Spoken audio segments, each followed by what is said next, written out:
जय हिंद प्यारे साथियों। आज इस वीडियो में हम बात करने वाले हैं कुछ ऐसे टॉपिक के बारे में जिसमें सबसे ज्यादा कैंडिडेट को इंटरेस्ट है और सबसे ज्यादा कैंडिडेट उसके बारे में कमेंट मैसेज करके लगातार पूछते रहते हैं।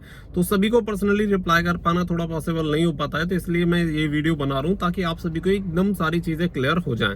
तो यहाँ पे मैं आप सभी को बताऊंगा अपनी यूपी पुलिस कांस्टेबल की जॉब के बारे में, क्योंकि बहुत सारे कैंडिडेट कहते हैं सर आपने क्यों छोड़ दी, कुछ कहते हैं छोड़ दी या नहीं छोड़ दी, तो कुछ डाउट बना रहता है और कैंडिडेट कनेक्टेड हैं तो वो जानने में इंटरेस्टेड रहते ही हैं कि आखिर चल क्या रहा है। तो मैं आप सभी को सारी चीजें भी समझाऊंगा और जो भी चीजें हैं वो आपको क्लियर हो जाएंगी। तो अंत तक वीडियो को एक बार देख लेना और वीडियो पसंद आए वीडियो को लाइक शेयर कर देना और चैनल को सब्सक्राइब कर लेना ताकि फ्यूचर में रेगुलर आपको सबसे पहले अपडेट मिलती रहे। अब देखो यहाँ पे कुछ कैंडिडेट ऐसे भी हैं जो नए कैंडिडेट हैं जो तैयारी कर रहे हैं यूपी पुलिस कांस्टेबल की, जो न्यू वैकेंसी आने वाली है उसकी, और कुछ कैंडिडेट ऐसे हैं जो 60,244 में सेलेक्टेड हैं और ज्वाइन करने वाले भी हैं। तो इसमें कुछ कैंडिडेट को ऐसा लगता है कि भाई नौकरी शायद बुरी होगी इसलिए छोड़ दी होगी, कुछ लोगों को कुछ और भी डाउट हो सकते हैं या कोई कुछ और भी सोच सकता है।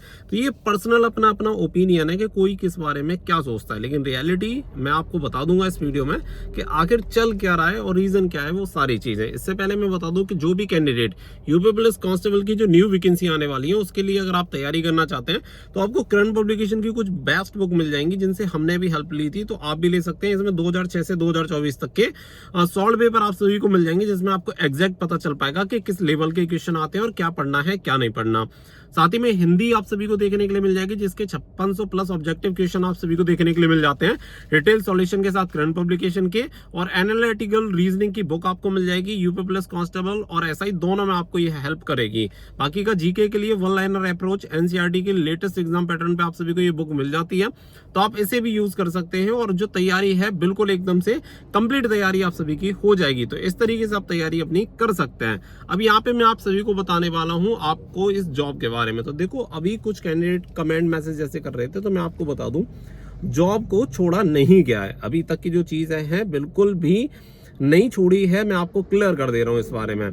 अब बहुत सारे कैंडिडेट पूछते हैं कि फिर आप सिविल वगैरह में क्यों दिखाई देते हो, बीएड वगैरह, क्योंकि इसे लेकर बहुत ज्यादा डाउट रहता है कि दाढ़ी मूछ वगैरह कैसे बढ़ा रखी है। तो यहाँ पे मैं आप सभी को बता दूं कि देखो मैंने पहले भी बताया था, मैंने एक बार आप सभी को शायद इसके बारे में बताया होगा, कुछ कैंडिडेट को पता भी होगा। मैंने एक छुट्टी होती है, मतलब छुट्टी कई प्रकार की होती है, तो मैंने एक लंबी वाली छुट्टी ली थी जिसे EOL बोला जाता है, तो वो वाली छुट्टी ली थी। अब इसका रीजन क्या था कि भाई हर किसी के अपने अपने लाइफ में गोल हैं, तो कोई कुछ करना चाहता है कोई कुछ करना चाहता है, तो मुझे लगा कि भाई लास्ट में यही नहीं रुक जाना चाहिए, इससे आगे भी बढ़ना चाहिए। अगर और भी कुछ चीज़ हम जो एक्सप्लोर कर सकते हैं या कुछ ट्राई कर सकते हैं नया, तो करना चाहिए।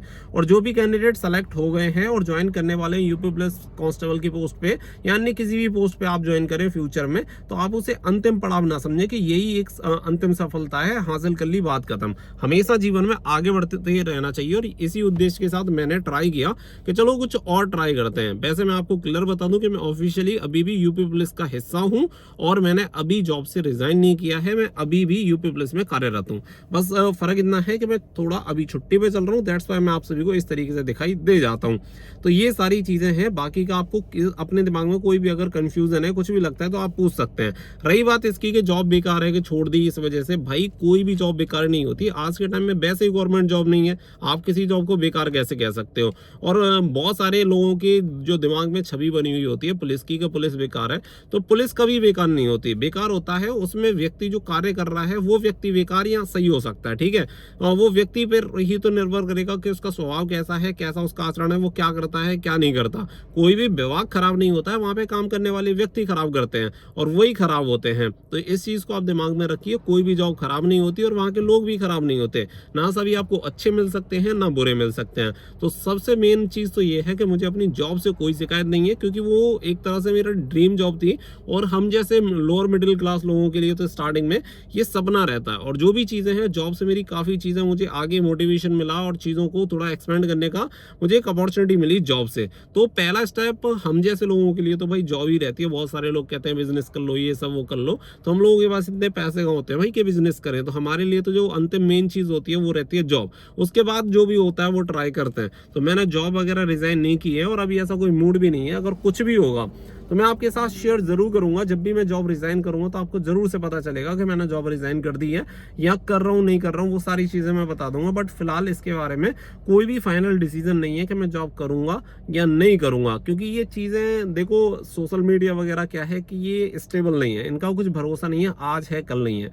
लेकिन जॉब जब तक आप हो तब तक तो जॉब है ही, तो वो चीजें रहती हैं। और इसमें बहुत सारी चीजें केवल आप अपने लिए नहीं सोच सकते, फैमिली के लिए भी सोचना होता है कि अगर मान लो ये चीज हम पे केवल प्रभाव डालती है तो कोई फर्क नहीं पड़ेगा, बट ये पूरी फैमिली पे इसका असर देखने के लिए मिलता है। दैट्स वाई यहाँ पे जो भी चीजें हैं वो सोच समझ के करनी पड़ती हैं। तो होपफुली कि आपको ये जो पॉइंट है वो क्लियर हो गया होगा। तो भाई जॉब बढ़िया है, आराम से तैयारी करो, ज्वाइन करने वाले हैं आप सभी को गुड लक, बहुत बढ़िया तरीके से ज्वाइन करो, आराम से अपनी नौकरी करो और एक अच्छे इंसान बन के दिखाओ। सबसे जरूरी चीज है, वहां पे जाने के बाद आपको अच्छे बुरे लोग मिलेंगे, तो अच्छे लोगों से अच्छी चीजें सीखनी है, ना कि बुरे लोगों से बुरी चीजें। उन लोगों को बस अपने इग्नोर करो, ज्यादा उन्हें सीरियस लेना नहीं है, क्योंकि हर किसी की सलाह मानना जरूरी नहीं होता। जो हमें अपने विवेक से ठीक लगता है वो सारी चीजें हमें करनी चाहिए। तो होपफुली कि ये वाला जो पॉइंट है जो लगातार काफी दिन से पूछा जा रहा था वो अब कुछ टाइम के लिए शांत रहेगा। आगे अगर कुछ भी इससे रिलेटेड चीजें होंगी तो मैं आपको अपडेट कर दूंगा। तो बने रहिए, आपके प्यार और सहयोग की वजह से हम यहाँ तक हैं, और आगे भी जो भी होगा वो हमारा प्रयास रहता है कि आपके लिए जितना भी कर सकते हैं वो करें, लेकिन वो आपकी सपोर्ट के बिना नहीं है, और जो भी चीजें हैं वो आपके प्यार और सहयोग से हैं। इसके लिए बहुत बहुत धन्यवाद। आगे कुछ भी होगा आपको बता दूंगा। Thank you.